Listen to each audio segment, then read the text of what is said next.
کراچی کی انتخابی سیاست پر گزشتہ 30 سالوں سے راج کرنے والی شخصیت الطاف حسین ویسے تو 1978 سے اردو بولنے والوں کو اپنی طرف متوجہ کرنے کی کوشش کر رہے تھے، لیکن 15 اپریل 1985 کو ایک ٹریفک حادثے کے نتیجے میں ایک طالبہ بشریٰ زیدی کی موت سے ان کا سیاسی جنم ہوا۔ اس حادثے کے بعد جو فسادات ہوئے، اس نے کراچی کو بدل کر رکھ دیا۔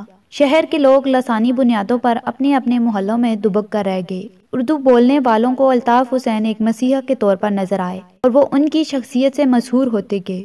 عقیدت مندوں کو پورے سماج میں الطاف حسین کی شکل نظر آنے لگی، انہیں پیر کا درجہ دیا جانے لگا۔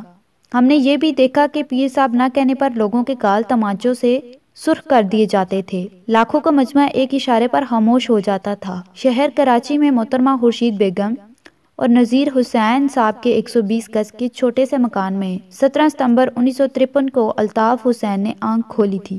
ناظرین، ایک وقت وہ بھی تھا جب الطاف حسین اپنی سالگرہ کے موقع پر کراچی بلدیہ کی واحد کرین پر سوار ہو کر کئی من وزنی کیک کو تلوار سے کاٹا کرتے تھے، اور یہ سلسلہ کئی سالوں تک جاری رہا۔ 1985 کے بعد سے کراچی ہمیشہ الطاف حسین کی شخصیت کے قبضے میں رہا ہے۔ الطاف حسین اور MQM کی سیاست نے ملک کے سب سے بڑے شہر کراچی کو 35 سال تک یرغمال بنائے رکھا۔ اس دوران اتنے بڑے پیمانے پر قتل و غارت گری ہوئی کہ سندھ رینجرز کے سابق DG میجر جنرل محمد سعید نے ARY کو انٹرویو دیتے ہوئے انکشاف کیا تھا کہ کراچی میں گزشتہ 35 سال کے دوران 92,000 افراد ہلاک ہوئے ہیں۔ یہ ہلاکتوں کی اتنی بڑی تعداد ہے کہ اتنے لوگ تو پاکستان اور بھارت کی 3 جنگوں میں بھی ہلاک نہیں ہوئے ہیں۔ الطاف حسین نے جو بوری بند لاشوں کا کلچر پیدا کیا وہ بھی ہولناک تھا۔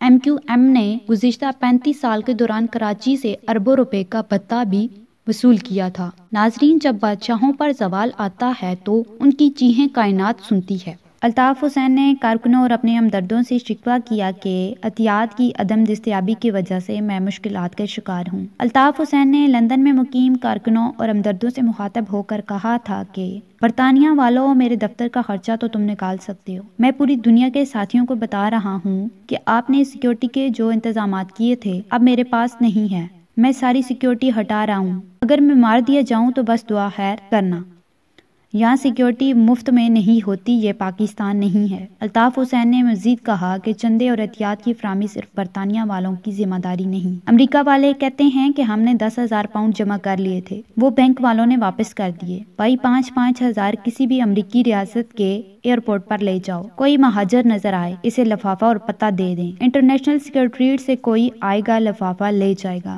امریکہ والوں کئی طریقے ہیں بھیجنے کے لیے، لیکن تم بھیجنا چاہتے ہی نہیں ہو۔ بیرون ملک کارکنوں سے شکوہ کرتے ہوئے الطاف حسین نے کہا تھا کہ کینیڈا والوں تم بھیجنا ہی نہیں چاہتے، پھر بینک کے بہانے بناتے ہو۔ جنوبی افریقہ والے تو قسم کھا کھا کر پروگرام تو اچھے کر لیتے ہیں، جذبات بھی اچھے ہیں، لیکن مال کے معاملے میں بالکل سوئے ہیں۔ جرمنی، آسٹریلیا اور بیلجیم سے جو فنڈز آیا کرتے تھے بالکل بند ہو گئے ہیں۔ اسی طرح مڈل ایسٹ سے سلسلہ بالکل ختم ہو گیا ہے۔ MQM کے سربراہ الطاف حسین 1992 میں MQM کے خلاف آپریشن سے کچھ عرصے قبل کراچی سے فرار ہو کر لندن پہنچ گئے تھے، جہاں انہوں نے خود ساختہ جلاوطنی اختیار کر لی۔ 22 اگست 2016 کو الطاف حسین نے لندن سے کراچی پریس کلب کے سامنے جمع اپنے کارکنوں سے خطاب کیا، جو ملک کے تمام ٹی وی چینلز پر براہ راست نشر ہوا۔ عدالتی حکم کے باعث اس خطاب کے الفاظ تو یہاں نہیں سنائے جا سکتے، مگر اس تقریر کے بعد الطاف حسین کی تقریر نشر اور شائع کرنے پر پابندی عائد کر دی گئی تھی، اور یہیں سے اس جماعت کا زوال شروع ہوا اور اس طاقتور جماعت کے مرکزی دفتر 90 کو سیل کر دیا گیا تھا، اور MQM کے شہر بھر میں موجود پارٹی دفاتر کو مسمار کرنے کے ساتھ ساتھ متعدد رہنماؤں کو بھی